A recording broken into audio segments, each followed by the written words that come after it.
مباراة منتخب الجزائر ضد منتخب بوتسوانا في الجولة السابعة من تصفيات القارة الإفريقية المؤهلة إلى كأس العالم 2026. مباراة هامة ومفصلية من أجل تأهل الخضر إلى كأس العالم القادم. السلام عليكم ورحمة الله. نتابع باستمرار كل الأخبار الرياضية ونتابع تصفيات القارة الإفريقية المؤهلة إلى كأس العالم. يا ريت اللي وصلوا الفيديو يعمل لنا لايك للفيديو، اشتراك في القناة لو حابب تتابع معنا كل الأخبار الرياضية أولا بأول، واكتب لي في صندوق التعليقات توقعاتك لمواجهة الجزائر ضد بوتسوانا.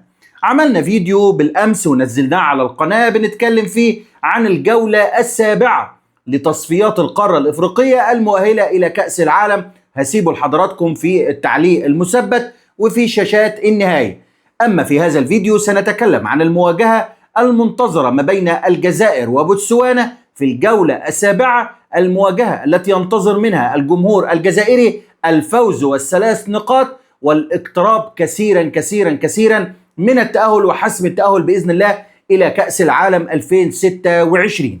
المنتخب الجزائري موجود في المجموعة السابعة رفقة كل من موزمبيق وغينيا وبوتسوانا وأوغندا والصومال. وللأسف الشديد سمعنا خبر طبعا على الصفحة الرسمية للاتحادية الجزائرية لكرة القدم أن اللاعب ريان آية نوري جات له إصابة مع نادي مانشستر سيتي، وللأسف الشديد سيتم غيابه أو سيكون غائب في هذه المباراة، وتم تعويضه اليوم باللاعب نوفل خاسف اللي هيكون متواجد بدلا من اللاعب ريان آية نوري. اللاعب نوفل خاسف تقريبا لاعب نادي شباب بلوزداد الجزائري، وبالتالي ده الخبر اللي كان موجود النهارده. اما بالنسبه للمجموعه رقم 7 اللي زي ما قلت لك اتلعب فيها حتى الان 6 جولات. اذكرك بالنتائج. الجوله الاولى كان عندنا مباراه موزمبيق وبوتسوانا، وفازت موزمبيق على بوتسوانا 3-2، والجزائر فازت على الصومال 3-1، وغينيا فازت على اوغندا 2-1. رحنا للجولة الثانية، الجزائر فازت على موزمبيق 2-0، وبوتسوانا فازت على غينيا 1-0، وأوغندا فازت على الصومال 1-0. الجولة الثالثة غينيا كانت فازت على الجزائر 2-1، موزمبيق فازت على الصومال 2-1، وأوغندا فازت على بوتسوانا 1-0. في الجولة الرابعة منتخب بوتسوانا فاز على الصومال 3-1، والجزائر فازت على أوغندا 2-1، وموزمبيق فازت على غينيا 1-0. في الجولة الخامسة منتخب الجزائر كان فاز على بوتسوانا 3-1، موزمبيق فازت على أوغندا 3-1، وغينيا تعادلت مع الصومال 0-0. أما الجولة السادسة الماضية السابقة كان فيها فوز لمنتخب الجزائر على موزمبيق 5-1، نتيجة كبيرة وتألق فيها المنتخب الجزائري وفاز، وكان أحرز الأهداف حينها محمد الأمين عمورة اللي أحرز هاتريك في هذه المباراة 3 أهداف، واللاعب حجام هدف 1، وعيسى ماندي هدف 1. المباراة الماضية اللي كان تشكيلتها الأساسية جندوس في حراسة المرمى، آية نوري وماندي وبن سبعيني وحجام في خط الدفاع، شيبي وقندوسي وبداوي في وسط الملعب، جويري وعمورة ومحرز في خط الهجوم. وبالتالي نتمنى إن شاء الله التوفيق للمنتخب الجزائري في المواجهة القادمة رغم غياب بعض اللاعبين من ضمنهم طبعا ريان آية نوري. في الجولة السادسة كان هناك مباراتين، يعني بالإضافة لمباراة الجزائر وموزمبيق كان في فوز لأوغندا على غينيا 1-0، وفوز بوتسوانا على الصومال 2-0.